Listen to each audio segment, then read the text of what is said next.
12시 많은 참여 바랍니다.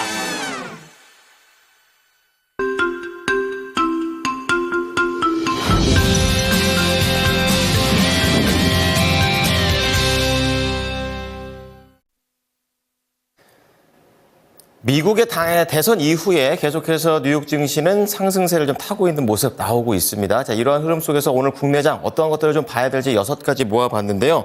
첫 번째 소식은 2차 전지 쪽과 관련해서 배터리 업체 노스볼트가 파산을 했죠. 이것과 관련된 후폭풍, 과연 국내에서는 이러한 부분을 어떻게 받아들일지 미리 점검을 해보고요. 이제 그런 가운데 여행과 관련해서는 무비자 여행 국가가 하나 더 늘어났습니다. 일본도 비자 면제를 하게 되고 이미 무비자를 하고 있는 국가들도 조금 더 입국 기간을 증가시키고 있습니다. 마지막으로 종목적으로는 테라진 이텍스 좀 체크를 해보겠는데요. 이 매드팩트와 관련된 주식 양도를 결정을 했습니다. 배당과 재무 구조를 개선한다고 하는데요.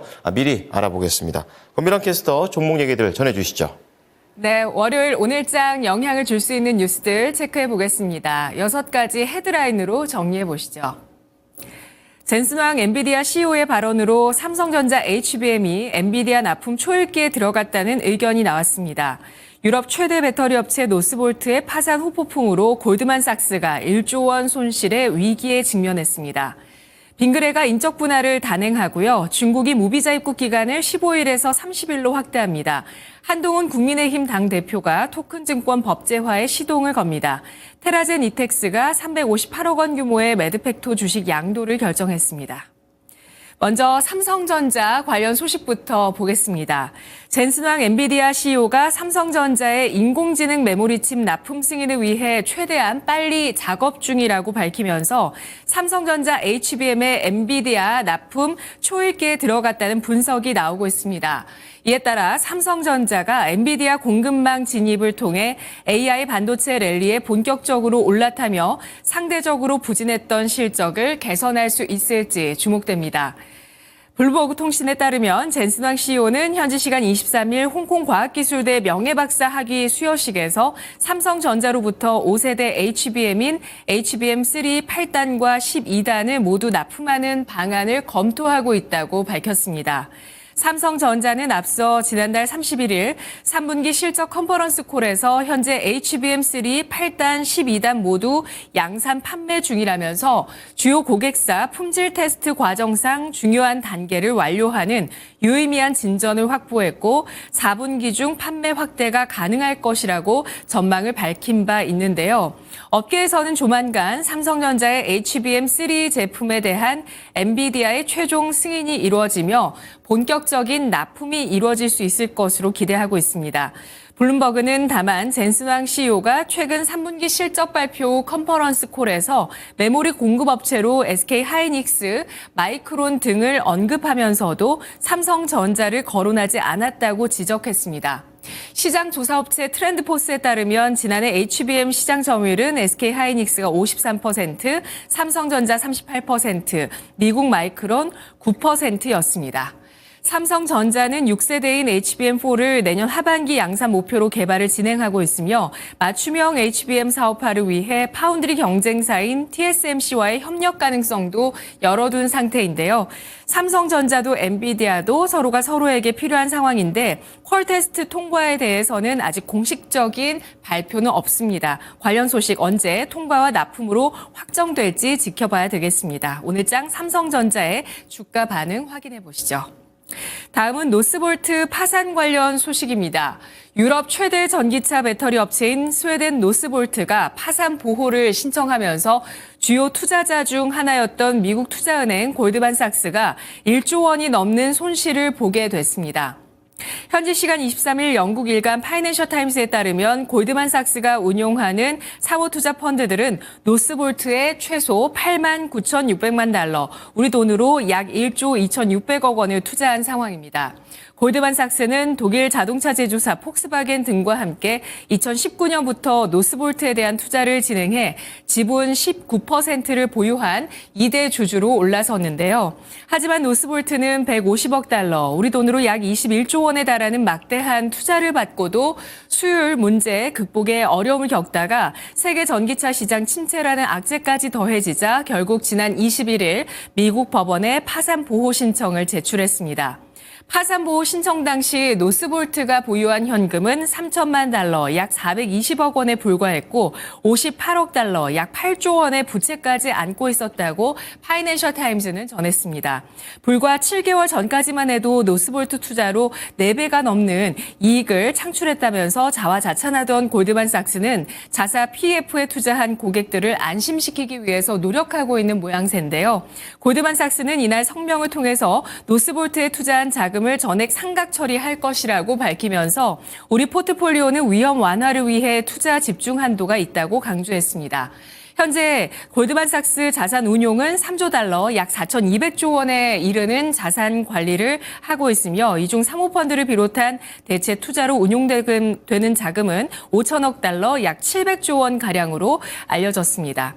노스볼트의 파산으로 LG 에너지 솔루션, 삼성 SDI, SK 이노베이션 등 K배터리 셀이 반사 이익 기대감이 나타날 수 있을지 지켜보시죠.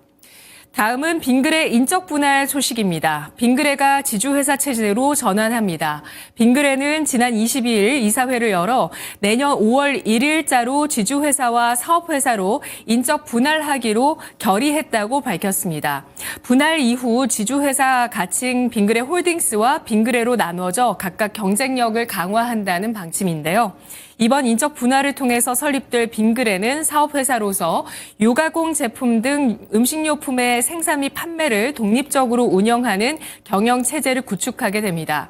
또 빙그레, 혜태 아이스크림 등 그룹 내 계열사 간 협업 시너지를 극대화하는 등 장기적인 성장을 이끌어 가게 됩니다.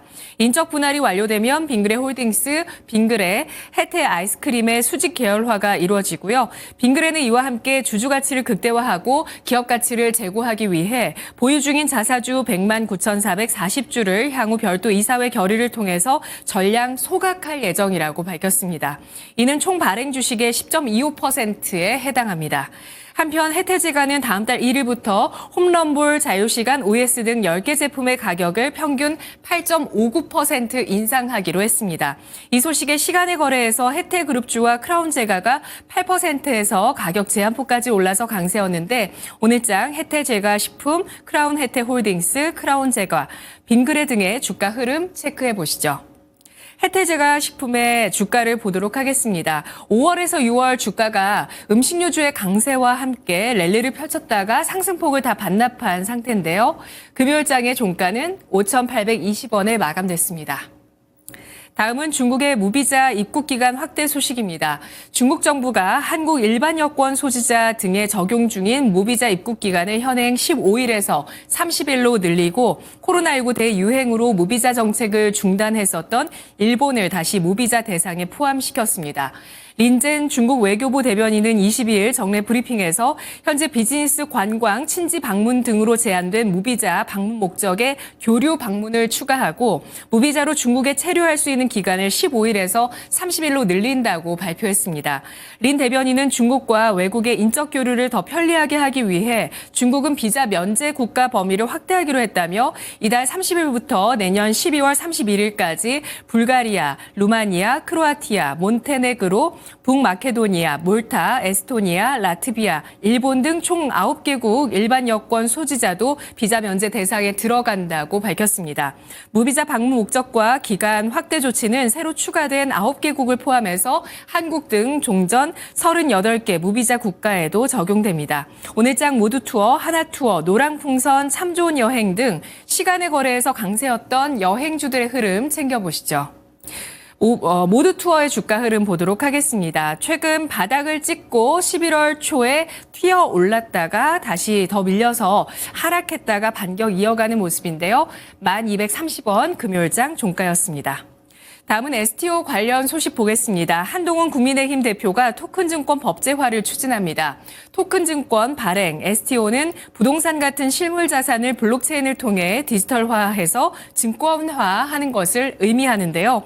고액 자산의 소유권을 잘게 나눠서 주식처럼 발행하면 자산 규모가 작은 청년들도 쉽게 투자할 수 있다는 점에서 한 대표가 주장하는 청년 자산 격차 해소와도 맥이 닿아 있습니다. 한 대표는 오는 28일 당 디지털 정당위원회와 김재섭 의원실이 주최하는 STO 포럼 간담회에 참석해 토큰 증권 법제화에 본격적으로 힘을 실을 전망인데요. 한 대표는 금투세 폐지 이후 최근에는 내년 시행 예정인 가상자산 과세 유예도 주장을 하고 있어서 이러한 움직임들이 표심을 잡을 수 있게 될지 좀 주목된다, 이런 식의 내용이었는데요. 시간의 거래에 이 소식에 따라서 STO 관련주들 강세를 보였습니다. 오늘장 핑거, K옥션, 갤럭시아 머니트리, 갤럭시아 SM, 뱅크웨어 글로벌, 그리고 서울옥션 같은 종목들 지켜보시죠.